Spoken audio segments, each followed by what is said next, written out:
সব সম্পদে জাকাত নাই। আপনার বাসার যে ফার্নিচার, এটা হিসাব করা লাগবে না। আপনার যে ফ্রিজ, আপনার যে এয়ারকন, আপনার যে থাকার যে ফ্ল্যাটটা, আপনার যে বাংলো বাড়ি, এগুলোতে কোনো জাকাত নাই। আপনার চলার জন্য যে গাড়িটা লাগে, এগুলোতে কোনো জাকাত নাই। আপনার নিজের জন্য যে ল্যাপটপ, মোবাইল, যত কিছু আছে, গ্যাজেট বলে, এগুলোতে কোনো জাকাত নাই। রাসূল সাল্লাল্লাহু আলাইহি ওয়াসাল্লাম যে থ্রেশহোল্ড বেঁধে দিয়েছেন, সেটা হচ্ছে 7.5 তোলা স্বর্ণ বা 52.5 তোলা রূপা। পথিক যদি নিঃস্ব হয়ে যায়, তাকে আপনি জাকাতের টাকা দিয়ে হেল্প করতে পারবেন। প্রথমে আমি জাকাতের গুরুত্ব ও তাৎপর্য নিয়ে কথা বলবো। এরপর জাকাত আদায় যদি কেউ না করে, তাদের শাস্তি কি কোরআনে, সে ব্যাপারে কথা বলবো। এরপর জাকাত আদায়ের কিছু কোরআন বর্ণিত খাত আছে, মন চাইলে যে কোনো জায়গায় আমার জাকাতের টাকা দেওয়া যায় না, সেই খাতগুলো কি, সেগুলো আমরা জানার চেষ্টা করবো। তারপর জানবো 4 নম্বরে কাদেরকে জাকাত দেওয়া যাবে না, কিছু লোক আছে যাদের জাকাত দেওয়া যাবে না। এরপর 5 নম্বরে জানবো জাকাত ফরজের কিছু শর্ত আছে এগুলো। 6 নম্বরে জাকাতেবল অ্যাসেট কি কি, সব অ্যাসেটে জাকাত আসে না। 7 নম্বরে জাকাত হিসেব করার সহজ পদ্ধতি আজকের এই জেনিথ হোটেলের বলরুম থেকে আমরা শিখে যাবো ইনশাআল্লাহ। তো কিভাবে সহজে ক্যালকুলেশন করবেন, এটা আজকে আমি বুঝিয়ে দিব।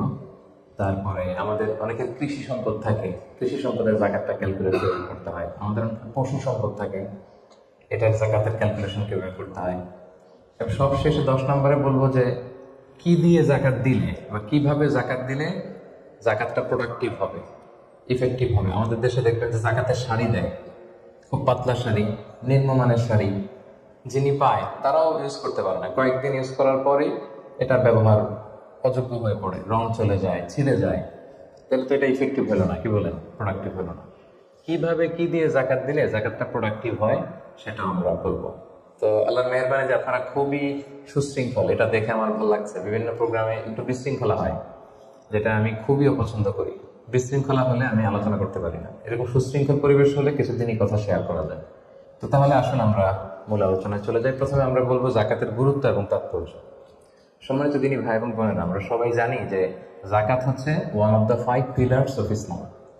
ইসলামের 5টা ভিত্তির একটা, 3 নম্বর ভিত্তি। প্রথমে ঈমান, তারপরে সালাত, তারপরে জাকাত। একটা খুঁটি, একটা তাঁবুর 5টা খুঁটি থাকে। এর মধ্যে এই তাঁবুর 5টা খুঁটিকে যদি ইসলামের 5টা পিলারের সাথে তুলনা করি, তাহলে মাঝখানের খুঁটিটার নাম জাকাত। মাঝখানের খুঁটি না থাকলে যেমনি তাঁবু উঁচু হয়ে দাঁড়াতে পারে না, তেমনি জাকাত ভিত্তিক অর্থ ব্যবস্থা না হলেও মুসলিম উম্মাহ মাথা উঁচু করে দাঁড়াতে পারে না। যেমন এখন আমাদের জাকাত ভিত্তিক অর্থ ব্যবস্থা নাই, ফলে গোটা বিশ্বে আমরা কিন্তু ওইরকম নেতৃত্ব স্থানীয় বা উন্নতির একেবারে শীর্ষ স্থানে ওই পর্যায়ে কিন্তু আমরা যেতে পারি না, কারণ জাকাতের যে ডাইনামিজম, এটাকে আমরা কাজে লাগাইনি। তো যারা দান করে তাদেরকে আল্লাহ তাআলা খুব পছন্দ করে। দানশীল ব্যক্তি তিনি কিয়ামতের দিন নিজের আমলনামা দেখে বিশ্বাসই করতে পারবে না এটা তার আমলনামা, কারণ আল্লাহ তাআলা ওই দানের সওয়াবটাকে ফুলিয়ে ফাঁপিয়ে পেলে পুষে পাহাড়ের সমান করে তারপরে আমলনামায় ঢুকিয়ে দিবে। সুবহানাল্লাহ। এবং দানকারী ব্যক্তির যত বালা মুসিবত আছে, দানের কারণে আল্লাহ এটা দূর করে দেবে। আরশের নিচে আল্লাহ তাআলা তাকে স্পেশাল ছায়া দেবে কিয়ামতের দিন, যেদিন কোনো ছায়ার ব্যবস্থাপনা থাকবে না। তো এই দানের ব্যাপারটা সব ধর্মে আছে। হিন্দু ধর্মেও কিন্তু দানের ব্যাপারে উৎসাহিত করে। বৌদ্ধ ধর্মে দেখবেন আছে চ্যারিটি, ডোনেশন, ফান্ড রাইজিং, এগুলো আছে। ইহুদি ধর্মে, খ্রিস্ট ধর্মেও আছে। তবে ইসলাম এক্ষেত্রে অনন্য। ইসলাম শুধু দানকে উৎসাহিতই করেনি অন্য ধর্মের মতো, ইসলাম এটাকে ফরজ বানিয়ে দিয়েছে। সুবহানাল্লাহ বলবেন না? নির্দিষ্ট পরিমাণ সম্পদ যদি নির্দিষ্ট সময় পরিমাণ কারো কাছে থাকে, তাহলে তার উপর দান করা ইসলামে কি করে দিয়েছে? ফরজ। অন্য কোন ধর্ম দানকে ফরজ করেনি, উৎসাহ দিয়েছে সব ধর্ম। কিন্তু ইসলাম এক্ষেত্রে ইউনিক। অন্য ধর্ম দানের ব্যাপারে ইন্সপায়ার করে, ইসলাম এটার অব্লিগেটরি বানিয়ে দিয়েছে, দিতেই হবে। এবং ইসলাম বলে আপনি দান করে জাকাত দিয়ে মোটেও যাকে দিলেন তার প্রতি করুণা করেন, এটা তাদের প্রতি কিন্তু দয়া না। আমি আজকে যাকে জাকাত দিলাম, আমি মোটেও দয়া করিনি, করুণাও করেনি, অনুকম্পাও না, বরং এটা তার হক। এটা কি? ওয়াফি আমওয়ালিহিম হাক্কুন লিসাইলি ওয়াল মাহরুম। ধনীদের সম্পদে গরিবদের হক। আল্লাহ বলেছেন অধিকার। বলা যায় যে ওরা আমাকে দয়া দেখিয়েছে, যে গরিব ভাইটা আমার জাকাত নিয়ে গেল, ও আমাকে দয়া করেছে, কারণ আমার জন্য জাকাত দেওয়া ফরজ। আমার জন্য জাকাত দেওয়া কি? আমি আদায় করতে না পারলে জাহান্নামে যাব। কিন্তু যে জাকাত নেওয়ার হকদার, ওর জন্য কি জাকাত নেওয়া ফরজ? কথা বুঝে নাই বোধহয়। গরিব মানুষ, ওর জন্য কি জাকাত নেওয়া ফরজ? ও যদি বলে আমি গরিব আছি, ভালো আছে, নিব না জাকাত, কিছু করা যাবে? তো বরং ও আমার থেকে যাকাতটা নিয়ে আমাকে জাহান্নামের আগুন থেকে বাঁচালো, আমার ফরজ আদায়ের ক্ষেত্রে সহযোগিতা করে দিল। তো দয়াকে আমি করলাম না ও করলো? বলেন, দয়াকে আমি করলাম না সে করলো? সে করলো। এই জন্য আল্লাহ তাআলা বললেন ওয়া ফি আমওয়ালিহিম হাক্কুল লিসাইলি ওয়াল মাহরুম, ধনীদের সম্পদে গরিবদের অধিকার আছে। এটা অধিকার, এটা কোনো রকম দয়া বা অনুকম্পা নয়। কারণ ইসলাম চায় একটা সুন্দর মানবিক সমাজ ব্যবস্থা গড়ে তুলতে। শহরের এক পাশে গাছতলা, আরেক পাশে পাঁচতলা, শহরের এক পাশে 5 স্টার 7 স্টার হোটেল, বৃত্ত, বৈভব, আনন্দ, উল্লাস, এন্টারটেইনমেন্টে মানুষ ফুর্তিতে মজে থাকবে। আর শহরের আরেক পাশে বস্তি, না খেয়ে মানুষ চিকিৎসার অভাবে থুকে থুকে মরবে। ইসলাম এটা চায় না। ইসলাম চায় সম্পদের তারল্য সবার হাতে পৌঁছে যাক। কাইলা ইয়াকুনা দুলাতান বাইনা আযনিয়াই মিনকুম, আল্লাহ বলেন সম্পদ যেন শুধু তোমাদের ধনীদের হাতে কুক্ষিগত না হয়। এজন্য আমি এই যাকাতের ব্যবস্থাপনা করেছি, ফলে সবার কাছে এই যাকাতের অর্থ কিন্তু পৌঁছে যাবে। তাহলে সম্মানিত ভাই বোনেরা, আমরা বুঝলাম এই যাকাত কিন্তু যাদের উপর ফরজ হয়েছে এটা আপনাকে আদায় করতেই হবে, এখানে কোনো ছাড় নেই। এবং এটা গরিবদের অধিকার, এটা সোশ্যাল সিকিউরিটি নেট, যাতে সকলের কাছে অর্থের তারল্য পৌঁছে যায়। এজন্য আল্লাহ তাআলা যাকাতকে ফরজ করেছেন। তাহলে যাকাতের গুরুত্ব তাৎপর্য তো বুঝলেন না? এবার শোনেন, যাকাত ফরজ হওয়ার পরে যদি আমরা যাকাত আদায় না করি তাহলে কি ভয়ঙ্কর শাস্তি হবে। এই আয়াতটা দিয়েই আমি আমার আলোচনা শুরু করেছি, যে ওয়াল্লাযীনা ইয়াকনিজুনা আয-যাহাবা ওয়াল ফিদ্দাতা ওয়া লা ইউনফিকুনাহা ফি সাবিলিল্লাহ ফাবাশশিরহুম বিআযাবিন আলীম। হে নবী, যারা গোল্ড, সিলভার, স্বর্ণ, রূপা জমা করে রাখে, আল্লাহর রাস্তায় দান করে না, তাকে আপনি কঠিন আযাবের সুসংবাদ দিন। আচ্ছা বলেন তো, আযাবের কি সুসংবাদ হয় না দুঃসংবাদ হয়?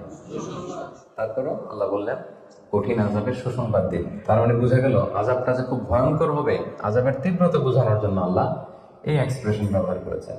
ছেলে কথা শোনে না, তখন মা বলে দুষ্টামি করতেছ, বাবা আসলে এমন মাইট দিবে মজা টের পাবে। আচ্ছা বলেন তো, মাইট দিলে কি মজা লাগে? মা তো বলতেছে মজা টের পাবে, তো মজার কথা বললেন কেন মা? মাইটটা খুব কড়া হবে, মানে চরম পিট্টি দিবে তোমার বাবা তোমারে, আসুক তোমার বাবা। তো এই শাস্তির তীব্রতা বোঝানোর জন্য বললেন যে মজা। তো আল্লাহ বলতেছেন ওদেরকে কঠিন শাস্তির সুসংবাদ দেন, দুঃসংবাদ বলে নেই। আল্লাহ টিপ্পনি কেটে বললেন যে সুসংবাদ দেন, ইয়াউমা ইউহমা আলাইহা ফি নারি জাহান্নাম। সেদিন এই স্বর্ণরৌপ্য যারা জমিয়ে রেখেছে, যাকাত দেয় নাই, এগুলোকে আল্লাহ গলিয়ে খুন্তি বানাবে লোহার। ফাতুকওয়া বিহা জিবাহুহুম ওয়া জুনুবুহুম ওয়া যুহুরুহুম, 3 জায়গায় ছাকা দেওয়া হবে। কপালে স্বর্ণরৌপ্য জমা করেছে, ব্যাংক ব্যালেন্স জমা করেছে, যাকাত দেয় নাই, এগুলোর আগুনে জ্বলিয়ে লোহার খুন্তি বানিয়ে কপালে ছাকা দেওয়া হবে। এটাকে দুনিয়ার আগুনের ছাকা? কথা বলেন।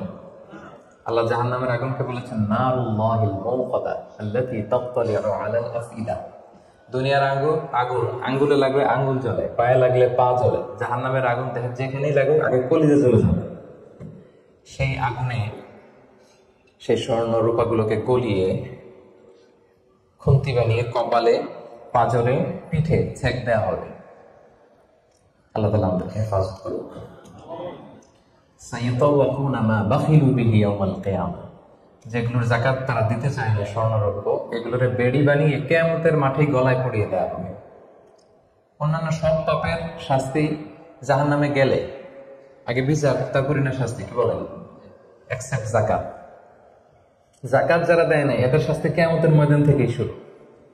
অন্যান্য সব শাস্তি জাহান্নামে ঢুকলে, আর যাকাতের শাস্তি সাইয়াতাওয়াকুনা মা বাখিলু বিহি ইয়াউমাল কিয়ামা, কিয়ামতের মাঠেই গলায় বেড়ি পরানো হবে। বুঝে শুনে সবাই উত্তর দিবেন। আচ্ছা, যে লোকটাকে কিয়ামতের ময়দানে লক্ষ কোটি মানুষের সামনে লোহার বেড়ি পরিয়ে টানা হলো যাকাত না দেওয়ার কারণে, ও যদি নামাজি হয়ে থাকে, ওর নামাজ কি কাজে লাগবে? বলে,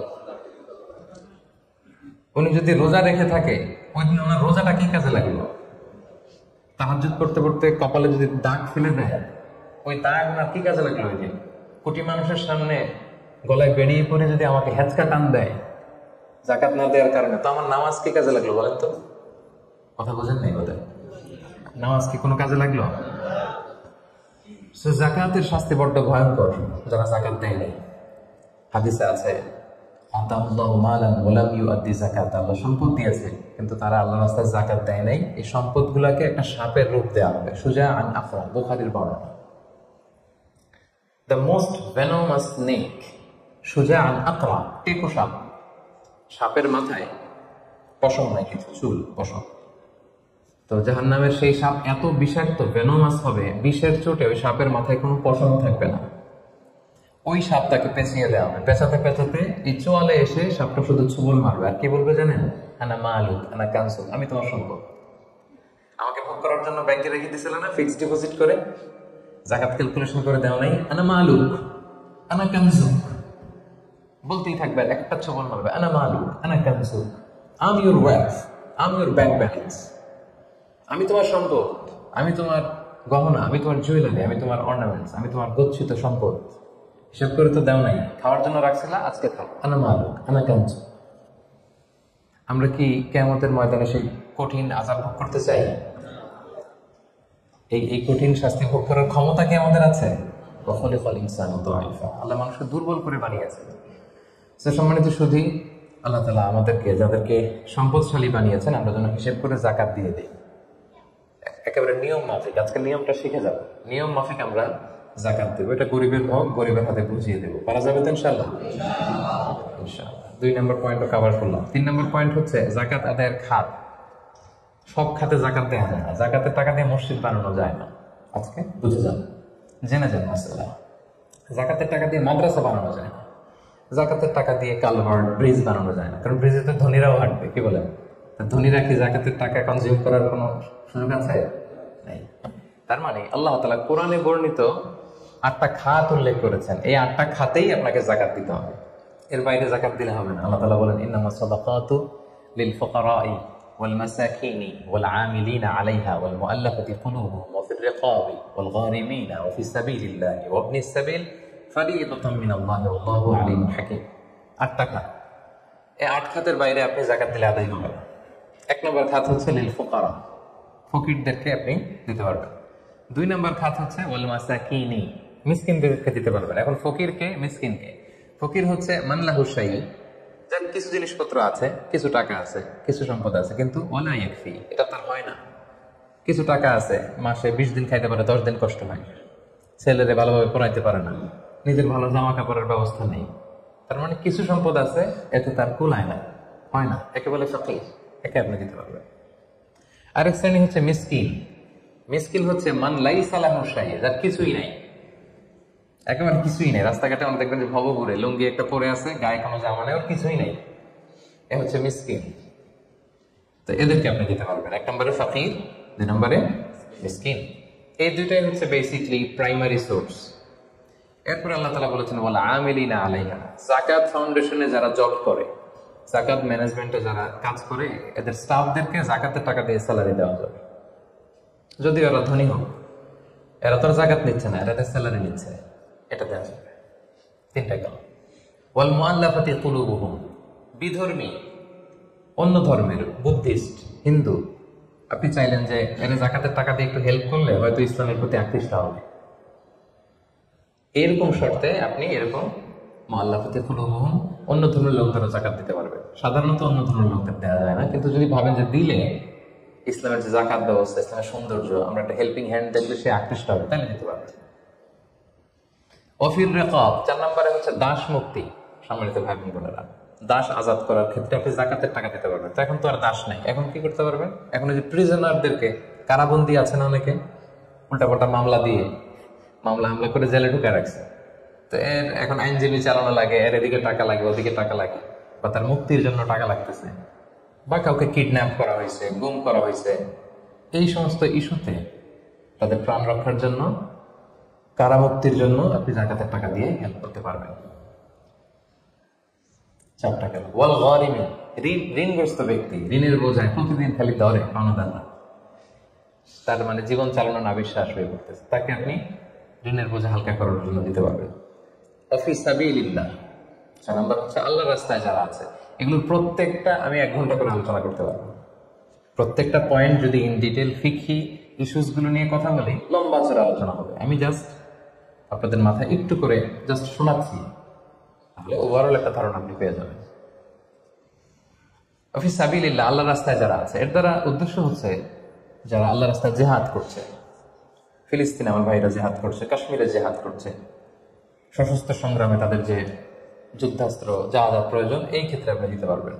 আধুনিক সময় অনেক স্কলাররা বলে যে এই যে এতিমখানাতে অনেক ছেলে আছে অনাথ এতিম, তার টাকা পয়সা নেই, তারাও তো তাদের লাইফটা ইসলামের জ্ঞান আহরণের জন্য ডেডিকেট করেছে, তারাও ফিসাবিলিল্লাহ, ওখানেও দিতে পারবে। সর্বশেষ হচ্ছে ফিসাবিলিল্লাহি ওয়াবনিস সাবিল, পথিক। পথিক যদি নিঃস্ব হয়ে যায় তাকে আপনি যাকাতের টাকা দিয়ে হেল্প করতে পারবেন।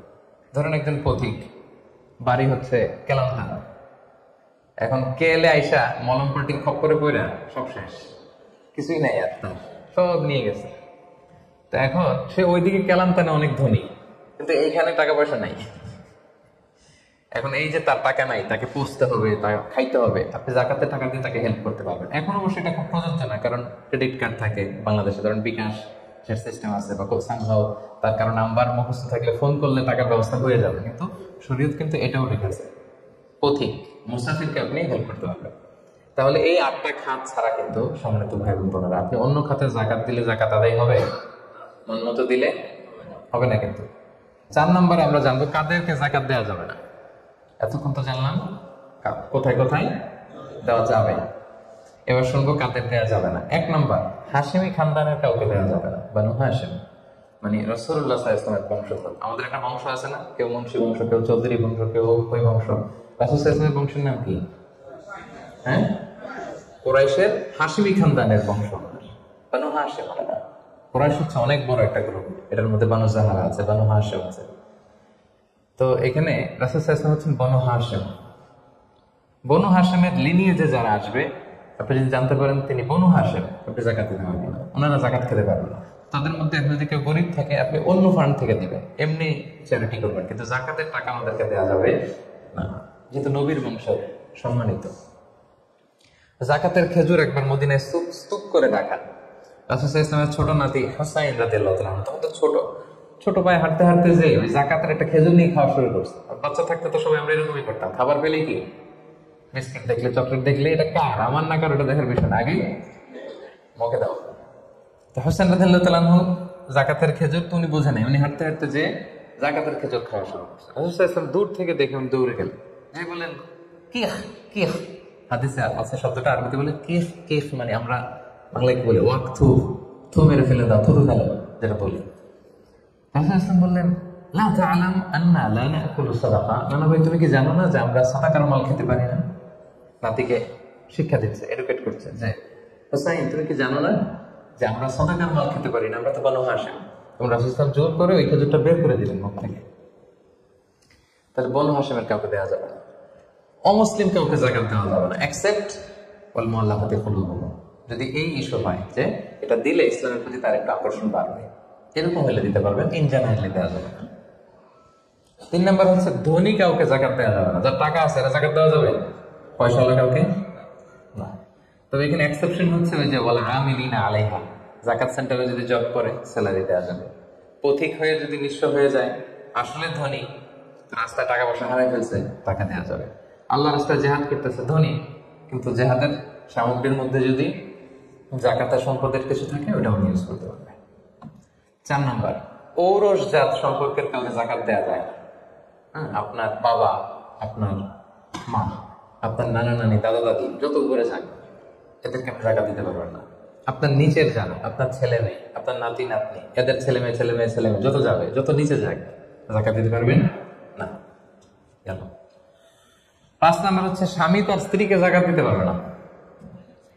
কেন? কারণ স্ত্রীর ভরণ পোষণ দেওয়া স্বামীর জন্য কি ফরজ বা ওয়াজিব। তা আপনার তো তার ভরণ পোষণ দিতে হবে, যাকাত দিবেন কিভাবে? স্ত্রী দিতে পারবে হাজবেন্ডকে। ইন এনি কেস আসলে হাজবেন্ড ওয়াইফের মধ্যে যাকাত দেওয়ার সম্পর্ক নাকি? তো ভালোবাসার সম্পর্ক, স্বামী স্ত্রীর মধ্যে তো ভালোবাসার সম্পর্ক। তো ইন এনি কেস ইসলাম বলে যে প্রত্যেকে কিন্তু ইন্ডিভিজুয়াল। একটা জিনিস খেয়াল রাখবেন, আপনি আর ভাবির যাকাত কিন্তু একসাথে হবে না, বুঝতে পারছেন? ভাবির যাকাত ভাবি দিবে, আপনার যাকাত আপনি দিবেন। ইসলামের প্রত্যেককে আলাদা ইন্ডিভিজুয়াল হিসেবে আল্লাহর কাছে দাঁড়াইতে হবে। নামাজের হিসাব যেমনি আমার আলাদা, আমার বউয়ের আলাদা, যাকাতেরটাও আমার আলাদা, আমার স্ত্রীর আলাদা। অনুরূপ ভাবে যাদের ভরণ পোষণের দায়িত্ব আপনার কাঁধের উপর, তাদেরকে আপনি যাকাত দিতে পারবেন না, কারণ এটা আপনার দায়িত্ব, এজন্য পারবেন না। এবার যাকাত ফরজ হওয়ার শর্ত আছে, এই শর্তগুলো আমরা শুনব। 5টা শর্ত। প্রাইমারি শর্ত হচ্ছে নিসাব পরিমাণ সম্পদের মালিক হওয়া, আর এটা হালানিল হাউল 1 বছর থাকা, এগুলো হচ্ছে প্রাইমারি শর্ত। আরো 3টা সেকেন্ডারি শর্ত হচ্ছে আল মিলকিয়া, পূর্ণ ওনারশিপ থাকা, আর জিয়াদা, এটা আপনার অতিরিক্ত টাকা এটা হওয়া, আর হচ্ছে আদামুদ্দুয়ুন, ঋণ না থাকা। এই 5টা শর্ত আমি ব্যাখ্যা করলে আপনি বুঝবেন। 1 নম্বর হচ্ছে নিসাব পরিমাণ সম্পদের মালিক হওয়া। আপনি সামান্য কিছু সম্পদের মালিক হইলে এখান থেকে জাকাত দিতে হবে, শরীয়ত কিন্তু এটা বলে নাই। সুবহানাল্লাহ। আপনি জাকাতের নিয়ম শুনলে দেখবেন যে ইসলাম কতটা ব্যালেন্স। একটা থ্রেশহোল্ড আছে, একটা স্ট্যান্ডার্ড আছে, এই মানে গেলে দিবেন। সেটা কত? সেটা গোল্ড আর সিলভার দিয়ে রাসূল সাল্লাল্লাহু আলাইহি ওয়াসাল্লাম দিয়েছেন। কারণ তখন গোল্ড আর সিলভারের কয়েন ছিল, মুদ্রা ছিল। আগে কিন্তু সোনা আর রূপা দিয়েই মুদ্রা বানানো হতো, পরে এটা পেপার মানি শুরু হয়েছে, কাগজের টাকা। তো একটা হচ্ছে দিনার আর একটা দিরহাম। রাসূল সাল্লাল্লাহু আলাইহি ওয়াসাল্লাম যে থ্রেশহোল্ড বেঁধে দিয়েছেন সেটা হচ্ছে 7.5 তোলা স্বর্ণ বা 52 তোলা রূপা। রিপিট, এটা সবাই জানেন আশা করি, যে 7.5 তোলা স্বর্ণ আর 52 তোলা রূপা। আধুনিক সময়ে গ্রাম দিয়ে দোকানদাররা হিসাব করে, তো গ্রাম দিয়ে যদি আপনি বোঝেন তাহলে 85 গ্রাম স্বর্ণ অথবা 595 গ্রাম রূপা, এটা হচ্ছে থ্রেশহোল্ড নিসাব, অথবা এর সমপরিমাণ অর্থ, ক্যাশ টাকা যদি আপনার কাছে থাকে তাহলে আপনি নিসাবের মালিক হয়েছেন। যেদিন আপনি এই নিসাবের মালিক হবেন ওই দিনটা আপনি ডায়েরিতে টুকে রাখবেন, কারণ এটা যদি 1 বছর আপনার কাছে এরকম থাকে, 1 বছর পরে যে আপনি জাকাত দিবেন, কিভাবে দিবেন আমি সামনে বলবো। তো এই নিসাব নিয়ে একটা প্রবলেম আছে। প্রবলেমটা হচ্ছে 7.5 তোলা স্বর্ণ আর 52 তোলা রূপার দাম কিন্তু এক না। 52 তোলা রূপার দাম খুব কম, আর 7.5 তোলা স্বর্ণের দাম অনেক বেশি। এটা হইল একটা কম আর একটা বেশি। ঘটনা হচ্ছে রাসূল সাল্লাল্লাহু আলাইহি ওয়াসাল্লাম যখন এই থ্রেশহোল্ডটা বেঁধে দিয়েছিলেন নিসাবটা, তখন দুইটার মান সমান ছিল। তখন 7.5 তোলা স্বর্ণ দিয়ে 52 তোলার মতো রূপা পাওয়া যেত, অথবা কেউ 52 তোলা রূপা বিক্রি করলে 7.5 তোলা স্বর্ণ পেত। কিন্তু পরে সিলভার ফল করতে শুরু করলো, ফল করতে করতে আজকে এই অবস্থা। গোল্ড আবার খুব একটা ফল করে নাই, ফলে গোল্ডের স্টেবিলিটিটা এখনো রয়ে গিয়েছে। তো এখন আপনি কোনটা ধরে দিবেন জাকাতটা? যদি আপনি রূপা ধরেন, কথার কথা, রূপা যদি এই 1 ভরির দাম 1000 টাকা হয়, তাহলে 52.5 ভরির দাম কত? 52,000 টাকা। কিন্তু স্বর্ণ যদি আপনি হিসাব করেন, 1 ভরি যদি 50,000 হয়, 7.5 ভরি কত? 3.5 লাখ প্লাস, তাহলে প্রায় 7 গুণ কম বেশি, তাই না? এটা নিয়েই হয়ে গেছে জটিলতা। তো এখন আপনি কোনটা ধরে দিবেন? অনেকে বলে না গোল্ড দিব, কারণ গোল্ড ফল করে নাই, এটার যে স্ট্যান্ডার্ড এটা এখনো বজায় আছে। এটা নিয়ে অনেক আলোচনা, আমি খুব সংক্ষেপে বলি। কেউ বলে গোল্ড দিব, কেউ বলে রূপা দিব। এখন আমি কি বলি? আমি আপনাদেরকে সাজেস্ট করবো আপনারা রূপারটা ধরবেন। রূপারটা ধরলে কি লাভ হবে জানেন? 2 দিকেই লাভ, আপনারও লাভ, যিনি নিবে এরও লাভ। রূপারটা ধরলে বেশি সংখ্যক লোক জাকাত দান করতে হবে, তাই না? আর বেশি সংখ্যক গরিব লোকও টাকা পাবে, কি বলেন? তো 2 পক্ষে লাভ হলো না? এখন প্রশ্ন করতে পারেন, হুজুর ও পাইছে ওর লাভ, আমার লাভ কি? আপনার তো সবচেয়ে বড় লাভ, আপনি সওয়াব পাবেন আখিরাতে। এটা আমাদের বেশি দরকার না? কি বলেন? যিনি গ্রহীতা উনি পেয়ে লাভ, তার লাভ হইল, আর যিনি দাতা তিনি সওয়াব পেয়ে লাভবান হইলেন, তিনি সম্মানিত জাকাত দাতা হইলেন। অল্প আসুক না, ধরেন আপনার 1000 টাকা জাকাত আসছে, তো আপনি যদি 1000 টাকা জাকাত দেন, এটা আপনার হৃদয়ে একটা প্রশান্তির কারণ হবে না যে আমি সম্মানিত জাকাত দাতা, আলহামদুলিল্লাহ, আই এম এ জাকাত পেয়ার। এবং এত বড় একটা ফরজ ইবাদতের লিস্টে যে আপনি ঢুকতে পারছেন, এটাও তো কম কিসে, কি বলেন? এজন্য স্বর্ণেরটা না ধরে রূপারটা ধরবেন। আপনাদের যে টাকা পয়সা, আপনাদের তো হীরা দিয়ে করা দরকার আপনাদের নেশা। এনিওয়ে, তো এজন্য আপনারা রূপারটা ধরবেন, তাহলে লোকজন উপকৃত হবে বেশি, সম্মানিত ভাই বোনেরা। তাহলে 5টা শর্তের প্রথমটা তো বুঝে গেছেন, নেশাব, কি বলেন? নেশাব বুঝে গেছেন না? 2 নম্বর শর্ত হচ্ছে শুধু এই নেশাব পরিমাণ সম্পদের মালিক হইলেই হবে না ভাইরা, এটাকে হালানিল হাউল বলে, মানে 1 বছর আপনার কাছে থাকতে হবে। দেখেন ইসলাম কতটা ভারসাম্যপূর্ণ। কিছু টাকা আপনার কাছে থাকলে এই জাকাত দাও না, এটা 1 বছর থাকতে হবে। যদি দেখা যায় যে আপনার সব খরচ শেষে 1 বছর এই টাকাটা আপনার কাছে অলস পড়ে আছে, তাহলে বোঝা গেল যে আপনি সম্পদশালী এবং আপনার অর্থের একটা স্টেবিলিটি আছে, কি বলেন? তাহলে আপনি নেশাব পরিমাণ সম্পদের মালিক হলেন, এবং 1 বছর যদি থাকে, 1 বছর শেষে আপনি জাকাত দিবেন। এই বছরটা কিন্তু সৌর বছর না, সোলার ইয়ারে হিসাব করলে হবে, এটা লুনার ইয়ারে, চান্দ্র বছরে। খেয়াল রাখতে হবে সৌর বছর জানুয়ারি ফেব্রুয়ারি মাসের যে হিসাবটা এটা 365 দিনে 1 বছর, কিন্তু যেটা লুনার ইয়ার চন্দ্র বছর এটা কতদিন 1 বছর কে জানে? কেউ জানেন না? 300 হ্যাঁ 354 দিন, রাইট, 354 দিন সামান্য কিছু সময়। তো 11 দিনের কিন্তু এখানে ডিফারেন্স আছে, 11 দিনের ডিফারেন্স আছে। তো আপনি হিসেব করবেন হচ্ছে চান্দ্র বছর অনুযায়ী, সৌর বছর অনুযায়ী না। তো সৌর বছর অনুযায়ী যদি করেন তাহলে আপনার জাকাত কিন্তু 2.5% থাকবে না। চান্দ্র বছর অনুযায়ী আপনার 2.5%, সৌর বছর করলে ওইটা 2.58% হয়ে যাবে। একটু পারবে না? কারণ কতদিন বেশি? 11 দিন বেশি, পার্সেন্টেজও বেড়ে যাবে। তখন কিন্তু জাকাত আপনার 2.5% থাকবে না, 2.58%। বলার আগে বোঝা যায়, কারণ সব ব্যবসায়ী সারাদিন ক্যালকুলেটর নিয়ে কোথেকে শিপমেন্ট হইলো, কত মিলিয়ন গেল, কত মিলিয়ন ঢুকলো, সব মুখস্থের জন্য বলার আগে বুঝে ফেলতেছে চটচট করে। মাশাআল্লাহ, তখন আর 2.5% হচ্ছে না, 2.58% হচ্ছে। তাহলে সম্মানিত ভাইরা, আপনি ধরেন, উদাহরণস্বরূপ ধরেন যে আপনি গত রমজানের 20 তারিখে সর্বপ্রথম নিসাব পরিমাণ সম্পদের মালিক হয়েছে। তো তারপরে আপনি খেয়াল করবেন যে দেখি সারা বছর এই পরিমাণ অতিরিক্ত অলস টাকা আমার কাছে পড়ে থাকে কিনা। থাকতে থাকতে থাকতে থাকতে এই রমজানের 20 পর্যন্ত দেখেন যে টাকা ওইটা তো আছে, আরো হয়েছে টাকা। তো তার মানে আপনি এখন জাকাত দিবেন, যেহেতু নিসাবের মালিকও হয়েছেন, আবার পূর্ণ একটা চন্দ্র বছরও আপনার অতিক্রম করেছে, স্থায়ী হয়েছে, তখন আপনি জাকাত হিসাব করবেন। তাহলে দুইটা শর্ত বুঝলেন না? 3 নাম্বার হচ্ছে ওনারশিপ, আপনার মালিকানা থাকতে হবে। যে সম্পদটা আছে খালি আপনার কাছে টাকা থাকলেই হবে না, এটা কমপ্লিট, আরবিতে তাসাররুফ বলে, কমপ্লিট ওনারশিপ আপনার থাকতে হবে। এখন একজনের আমানতের টাকা আপনার আছে, এটা আপনি জাকাত দিতে পারবেন? একজন 5 লাখ টাকা আমানত রাখছে, আপনি এটা জাকাত দেওয়া শুরু করছেন, হবে? এটা তো উনি জাকাত দেবে, এটা তো আপনার আমানতের টাকা, এই টাকা তো আপনার বুঝাই দিতে হবে। তো আমানতের টাকা কিন্তু কমপ্লিট ওনারশিপ আমার থাকে না, এটার হিসাব আমি করবো না, এটা বুঝে গেলেন। 4 নাম্বার হচ্ছে এই টাকা আপনার অতিরিক্ত হইতে হবে, আরবিতে বলে জিয়াদা। দেখেন ইসলাম কত সুন্দর, ইসলাম বলে আপনার নিজের পার্সোনাল এক্সপেন্সিস, আপনার লিভিং কস্ট, আপনার সব ধরনের অ্যাকোমোডেশন, আপনার ট্রান্সপোর্টেশন এক্সপেন্সিস, আপনার মেডিকেল এক্সপেন্সিস, আপনার বাচ্চার স্কুলিং, আপনার ইয়ারলি ট্রিপ যদি থাকে, এন্টারটেইনমেন্ট, ধরেন বছরে আপনি একবার ফ্যামিলি আউটিং করেন, এই খরচটা, যত খরচ আপনার হতে পারে, এই সব খরচ শেষেও কিছু টাকা আপনার থেকে যায়, ইসলাম বলে ওইটার উপরে জাকাত দিতে হবে। সুবহানাল্লাহ, জিয়াদা, অতিরিক্ত হওয়া শর্ত। আপনার লাগে, যদি আপনার এই টাকা লাগে, এটা তো আপনি ইউজ করবেন। আপনার টাকা ব্যবহারের জন্য সবচেয়ে বেশি হকদার কে? আপনি নিজে। আপনার সব খরচ আলহামদুলিল্লাহ সুন্দরভাবে চলে, এরপরেও নিসাব পরিমাণ টাকা বছর ব্যাপী যখন আপনার রয়ে গেল, ইসলাম বলে জাস্ট 2.5%। সুবহানাল্লাহ, তাহলে অতিরিক্ত হইতে হবে। সর্বশেষ শর্ত, 5টা শর্তের সর্বশেষ শর্ত হচ্ছে ঋণ থাকতে পারবে না। ঋণ থাকলে ওটা জাকাত থেকে বাদ যাবে। ধরেন আপনার আছে 5 লক্ষ, কিন্তু আবার ঋণও আছে 5 লক্ষ, কথার কথা, তো এটা তো আপনি আগে ঋণ দিবেন, আপনি তার জাকাত দিতে পারবেন না, এই কথাটা কি বুঝতে পারছেন? আচ্ছা, ঋণ ভাই 3 ধরনের। কয় ধরনের? 3 ধরনের। একটা হচ্ছে আপনার একবারে পরিশোধ করতে হবে, এরকম ঋণ থাকে না, যে আমি মুরাদ ভাইয়ের কাছ থেকে 1 লক্ষ টাকা নিলাম, আজকে আমার জাকাতের হিসাব করার ডেট, তো 1-2 মাসের মধ্যে টাকাটা দিতে হবে। তো তখন এই যে 1 লক্ষ টাকা উনি পাবে, এই টাকাটা আমি বাদ দিব আমার অন্যান্য অ্যাসেট থেকে, বাদ দিয়ে যদি দেখি যে না, তারপরে জাকাত হয় দিব, আর না হলে দিব না, কারণ এটা একবারে দিতে হবে। ওনারা বলছে যে 1 লক্ষ আমি একবারে দিয়ে দেবো আপনাকে 1 মাস পরে, এইভাবে ঋণটা নিয়েছিলাম। তাহলে কিছু কিছু ঋণ আছে একবারে পরিশোধযোগ্য, ওকে, এটা জাকাতের ক্যালকুলেশন থেকে বাদ যাবে। কিভাবে বাদ যাবে আমি ক্যালকুলেশন করে দেখাবো।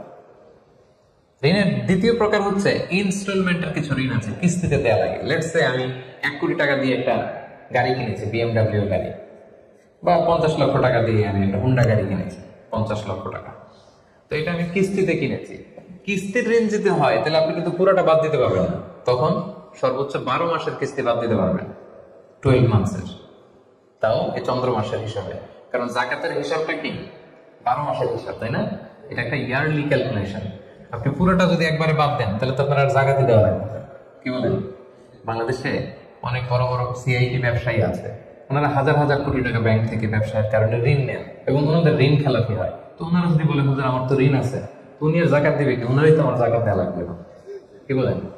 এখন বড় বড় সিআইপিরা যদি ঋণের দোহাই দেয়, উনি আর জাকাত দিবে কি? উনি তো ঋণী, তো ওনারই কিছু জাকাত আমাদের দেওয়া লাগবে, কারণ আমরা জাকাতের 8টা খাতের মধ্যে একটা করেছি, বল গরিমি না। কি বলেন? ঋণগ্রস্ত ব্যক্তিকে জাকাতের টাকাতে হেল্প করা যায়, তো উনি আর দিবে কি? উনারে দিয়ে না, ওই ঋণ বাদ দেওয়া যাবে না।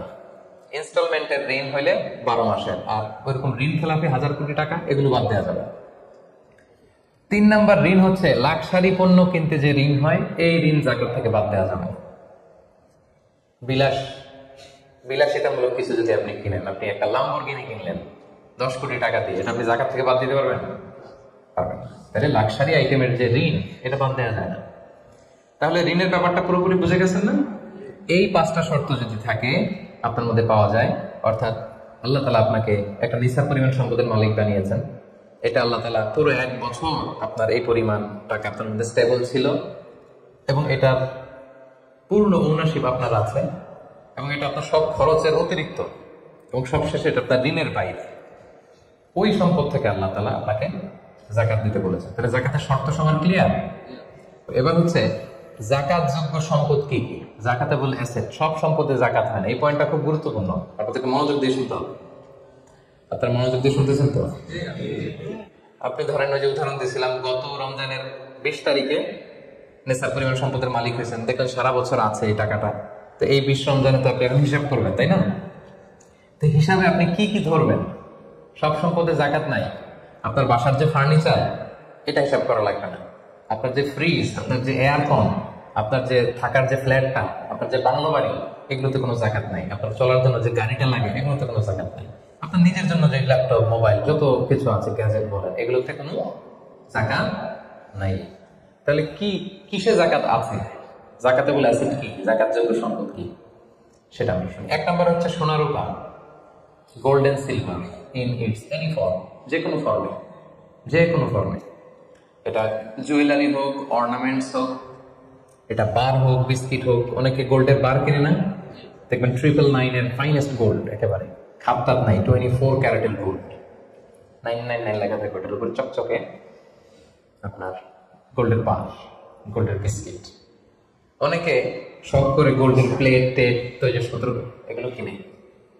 স্বর্ণের ঘড়ি অনেকে কিনে, পুরুষের জন্য কিন্তু স্বর্ণের ঘড়ি, আংটি কোনটাই পরা বৈধ না। কিন্তু যদি কেউ কিনে, স্বর্ণের কলম আছে, শখ করে কিনে অনেকে, টাকা রাখার জায়গা পায় না, তো ভাবে যে একটা কলম কিনে ফেলি স্বর্ণের, তারপর স্বর্ণের ঘড়ি, স্বর্ণের এই সেই, তো এরকম জুয়েলারি বলেন, তৈজসপত্র বলেন, যা যা আছে আপনার সব হিসাব করতে হবে ইন ইটস এনি ফর্ম।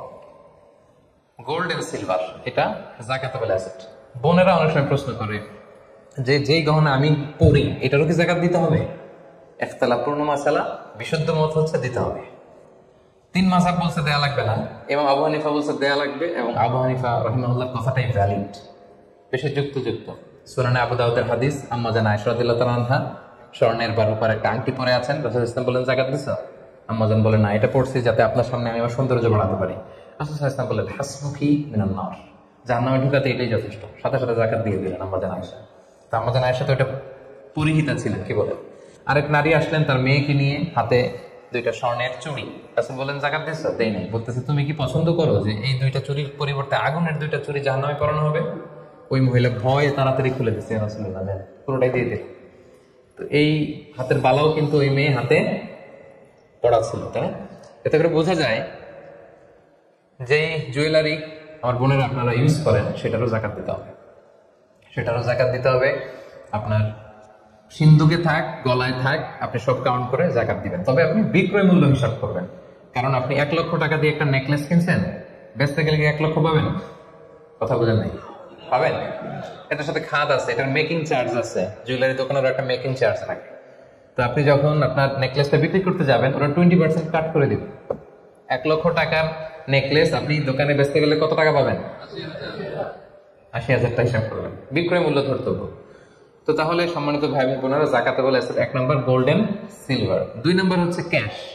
ধরুন আজকে আমি আমার জাকাত হিসাব করতে বসছি, তো আমি দেখতেছি আমার স্বর্ণ টর্ণ কি আছে না আছে, আমি হিসাব করতেছি।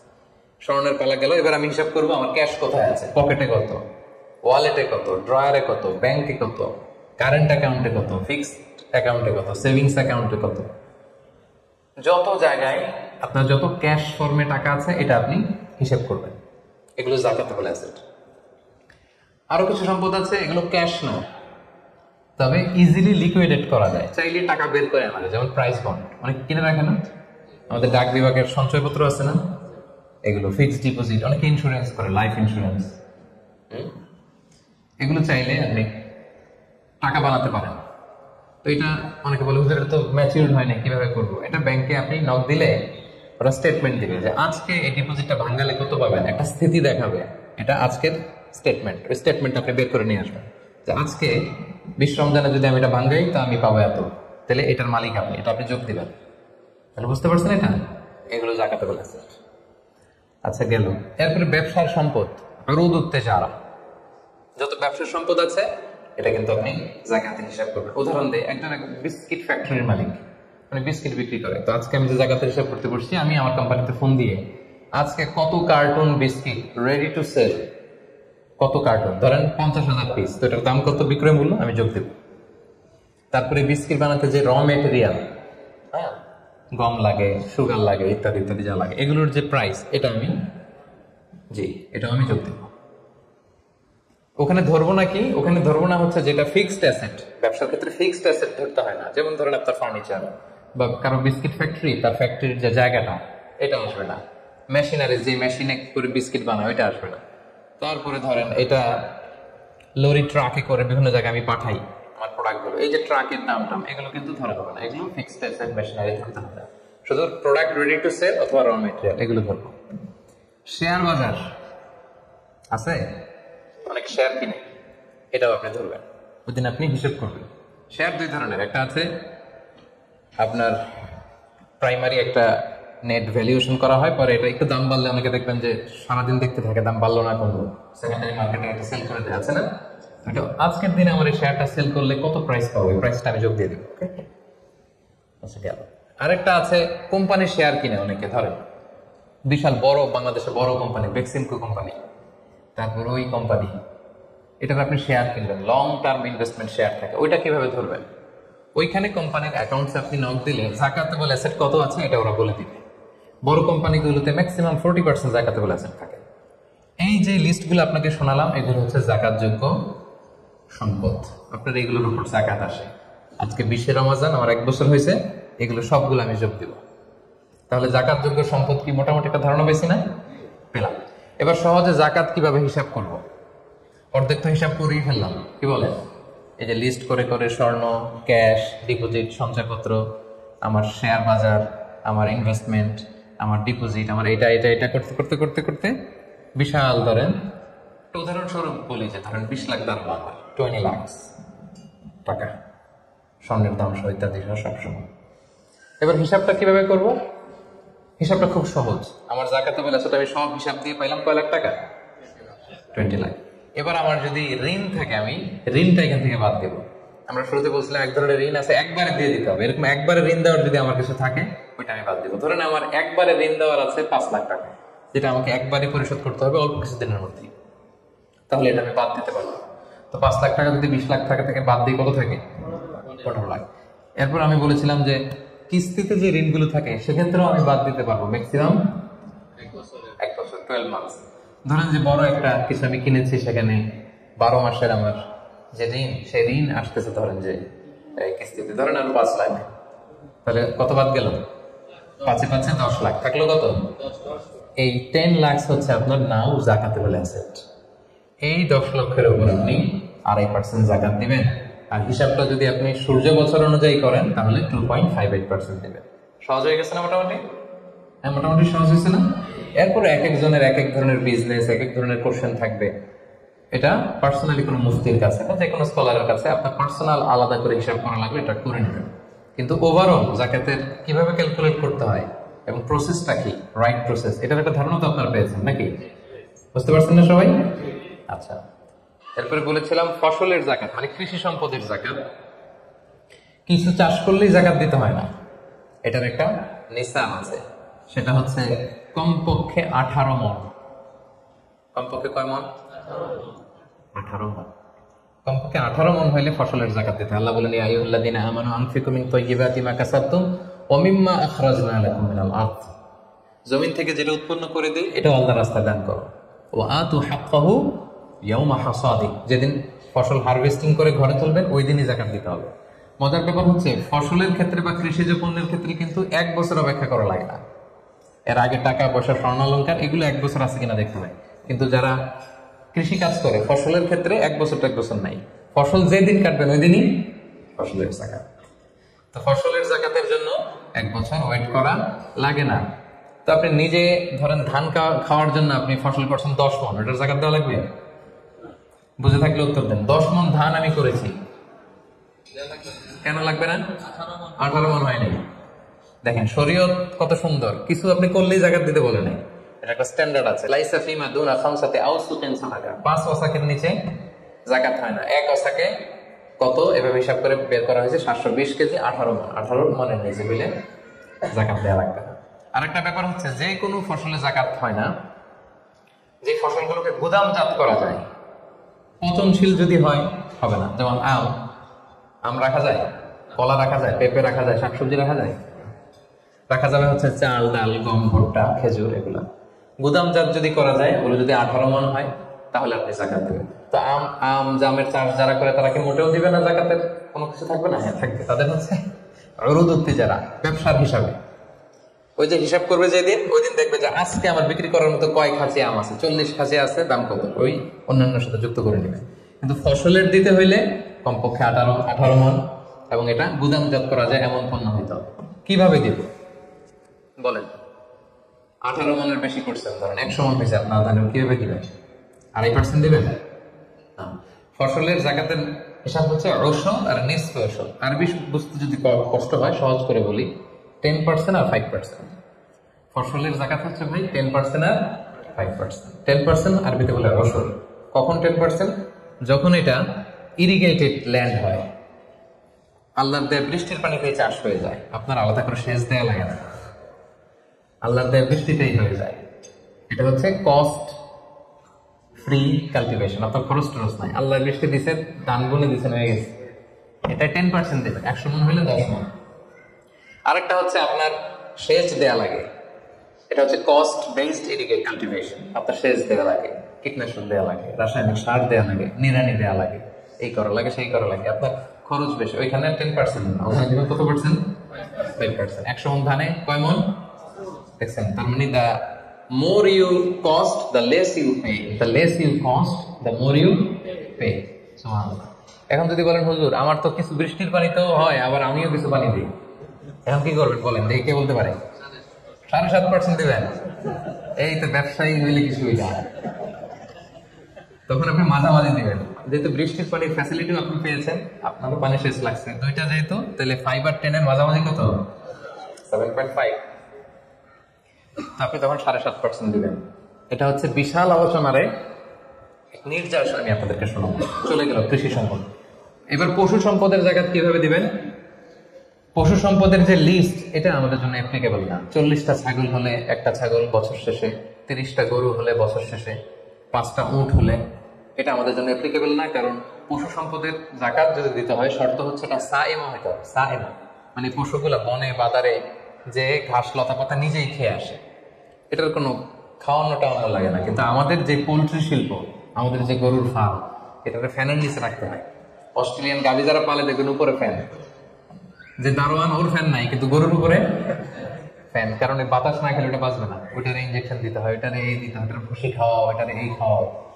তো এই পোলট্রি শিল্প, হ্যাচারি শিল্প, দুধের বিজনেস যারা করে, তাদের আসলে রাসূল সাল্লাল্লাহু আলাইহি ওয়াসাল্লাম যে পশু সম্পদের জাকাতের যে লিস্ট বলেছেন, ওইটার আওতাভুক্ত হবে না। তো তারা কি কোনো জাকাত দিবে না? দিবে। ওই যে উরুদুত্তি যারা ব্যবসায়ের পণ্য হিসেবে, আমি দুধ বিক্রি করি, সো আজকে যখন আমি হিসাব করবো, আমি দেখবো যে আমার কত লিটার রেডি টু সেল, জানলাম যে 300 কেজি আজকে আমার দুধ আসবে, বিক্রি হবে, এটার দাম কত, এটা আমি যোগ দিয়ে দেবো। জাকাতে বলে এসব যত আছে এগুলোর সাথে যোগ দিয়ে হিসাব করবো। বুঝতে পারছেন? সহজ হয়ে গেল না? 10টা পয়েন্টের 9টাই শেষ। সর্বশেষ পয়েন্ট আমাদের ছিল যে কিভাবে জাকাত দিলে বেশি প্রোডাক্টিভ হবে। আমি শুরুতে বলেছি জাকাতে শাড়ি বলে ইসলামের শাড়ি নেই, জাকাতে লুঙ্গি বলে লুঙ্গি নেই, এগুলো দিলে জাকাত যথাযথভাবে আসলে আদায় হয় না। তো জাকাতটা আমরা প্রোডাক্টিভ ওয়েতে দিব। 2 ভাবে দিলেই আদায় হয়। একটা হচ্ছে আপনার রেগুলার যে নেসেসিটি, এগুলো পূরণের জন্য জাকাত দিলে হবে। যেমন খাওয়া নাই, তো আপনি খাবার কিনে দিলেন, জামা নেই, জামা কিনে দিলেন, চিকিৎসার অভাব, অসুস্থ আপনি ওষুধ কিনে দিলেন, আদায় হবে। কিন্তু একটা দারিদ্র বিমোচন হবে না, হবে? আজকে আপনি কিছু খাবার দিলেন, ও খেয়ে কালকে আবার ওদিকে জাকাতের লাইন, ওদিকে যাবে আবার, কি বলেন? এরপরের দিন শুনবে যে ওইখানে নাকি শাড়ি দিবে, ওইখানে যাবে। আপনি যদি পার্মানেন্ট সলিউশন করার ট্রাই করেন, এইটা হচ্ছে সবচাইতে ইফেক্টিভ, সবচাইতে প্রোডাক্টিভ। তো সেটার জন্য কোনো ফাউন্ডেশনের আন্ডারে, কোনো বোর্ডের আন্ডারে যদি করা যায়, বা আপনাদের মতো বিজনেস ম্যাগনেট যারা আছেন, আপনাদের যদি কোনো জাকাত ম্যানেজমেন্ট এরকম বোর্ড থাকে, আপনারা যদি করতে পারেন, আপনারা আপনাদের এলাকায় আপনারা চাইলে এভাবে দারিদ্র্য বিমোচন করতে পারেন। তবে এটার জন্য শর্ত হচ্ছে মনিটরিং করা লাগে। ধরেন আপনি একজন মহিলা সেলাই করতে যান, এটাকে সেলাই মেশিন কিনে দিলেন। একজন গরু পালতে চায়, গরু কিনে দিলেন। অস্ট্রেলিয়ান গাই কিনে দিলেন 2টা, এটার দুধ বিক্রি করে ফ্যামিলিটা মোটামুটি চলতেছে। এদের এক ছেলে আছে, সে সিএনজি চালাতে জানে, তো একটা সিএনজি কিনে দিলেন। এলাকায় সিএনজি চালায়, অটোরিকশা চালায়, ভ্যান চালায়, তার ফ্যামিলিটা চলবে না মোটামুটি? সে আর অন্য জায়গায় যে জাকাতের টাকা চাইবে? চাইবেন। এটা প্রোডাক্টিভ। তবে এটার ক্ষেত্রে আপনি যে পরে দিতে যাবেন না কিছু, দেখবেন কার কিসে আগ্রহ। আপনি যে সিএনজি কিনে একজনকে দিলেন, কদিন পরে দেখবেন যে সিএনজি পেয়েছে, ও গাঁজা কিনে খেয়েছে। এরকম আছে। আপনি একটা কিনে দিয়েছে, ওইটাতে তার আগ্রহ নাই, ওটা দিবেন না। একজন এসে বললো যে আমি আমার ছেলে ভ্যান চালাই, 4 বছর আগের পুরান এক ভ্যানটা নষ্ট হয়ে গেছে, একটা ভালো ভ্যান হলে আমাদের ফ্যামিলিটা চলতো। দেখলেন যে সে ভ্যান চালায়, ভ্যান চালানোর যোগ্যতা আছে, এরা এটা দিলে কাজ হয়, এরা 2টা ভ্যান কিনে দেন। একজন সিএনজি চালায়, সিএনজি নষ্ট হয়ে গেছে, তারা কিনে দেন। গরু পালার অভ্যাস আছে, নিতে চায়, স্বাবলম্বী হতে চায়, তাকে দেয়। একজন এসে বললো যে আমার ছেলেটার আমি বিদেশ পাঠাইতে চাই, ও যদি বিদেশে যায় আমার ফ্যামিলিটা সচ্ছল হবে, 5 লক্ষ টাকা লাগবে ওরে পাঠাতে। আমরা গরিব মানুষ 2 লাখ জোগাড় করতে, 3 লাখের জন্য পাঠাতে পারতেছি না। চমৎকার, যদি দেশের বাইরে পাঠানো যায়। আপনি ওখানে 3 লাখ টাকা দিয়ে ছেলেটারে বিদেশে পাঠিয়ে দিলেন, ওর প্রবাসী হিসেবে ও যে টাকা পাঠাবে, ওর পাঠানো টাকায় ফ্যামিলিটা সচ্ছল হয়ে গেল, ঠিক না? এইভাবে যাকে যেটা দিলে এটা আপনি বুঝবেন, যার ক্ষেত্রে যেটা অ্যাপ্লিকেবল, তাকে যদি আপনি ওইভাবে জাকাতের টাকাটা দেন, ওটা বেশি প্রোডাক্টিভ হবে, ওটা বেশি ইফেক্টিভ হবে। এইভাবে প্ল্যান করে করে যদি আপনারা আপনাদের জাকাতের টাকাগুলো যারা হকদার তাদের হাতে তুলে দিতে পারেন, একাত্তর স্বাবলম্বী হবে, দারিদ্র বিমোচন হবে, এবং সমাজ থেকে আমাদের দারিদ্রতা উঠে যাবে। দারিদ্রতা খুব খারাপ জিনিস। রাসূল সাল্লাল্লাহু আলাইহি ওয়াসাল্লাম এই দারিদ্রতা থেকে পানাহ চাইতেন। রাসূল সাল্লাল্লাহু আলাইহি ওয়াসাল্লাম সবসময় পড়তেন, আল্লাহুম্মা ইন্নী আউযু বিকা মিনাল ফাকরি ওয়াল কিল্লাতি ওয়ায যিল্লা, মানে হে আল্লাহ, আমি দারিদ্রতা, আমি কমতি আর আমি জিল্লতি থেকে পানাহ চাই। রাসূল সাল্লাল্লাহু আলাইহি ওয়াসাল্লাম সবসময় দারিদ্রতা থেকে পানাহ চাইতেন। তো এই দারিদ্রতা বিমোচনের জন্য জাকাতের যে ডায়নামিজম, এটা আমাদেরকে প্রপার ওয়েতে কাজে লাগাতে হবে। আশা করি যে 10টি পয়েন্টে আপনাদের সাথে জাকাত ম্যানেজমেন্টের উপর আলোচনা করেছি। সবাই বুঝতে পারছেন না পয়েন্টগুলো? ওভারঅল কিভাবে জাকাত প্রসেসটা হয়, জাকাত দিতে হয়, একটা ধারণা হয়েছে না? আল্লাহ তাআলা আমাদের সবাইকে কথাগুলো বোঝার ও আমল করার তৌফিক দান করুন। আল্লাহ তাআলা তার মেহেরবানিতে আমাদের যাদেরকে সম্পদশালী বানিয়েছেন, আমরা যেন জাকাত দিয়ে ধন্য হতে পারি, আল্লাহ তৌফিক দান করুন। আমরা যেন এই জাকাতের মাধ্যমে দারিদ্রতা বিমোচন করতে পারি, অভাগা সুবিধা বঞ্চিত মানুষের মুখে যেন আমরা হাসি ফোটাতে পারি, আল্লাহ তাআলা তৌফিক দান করুন।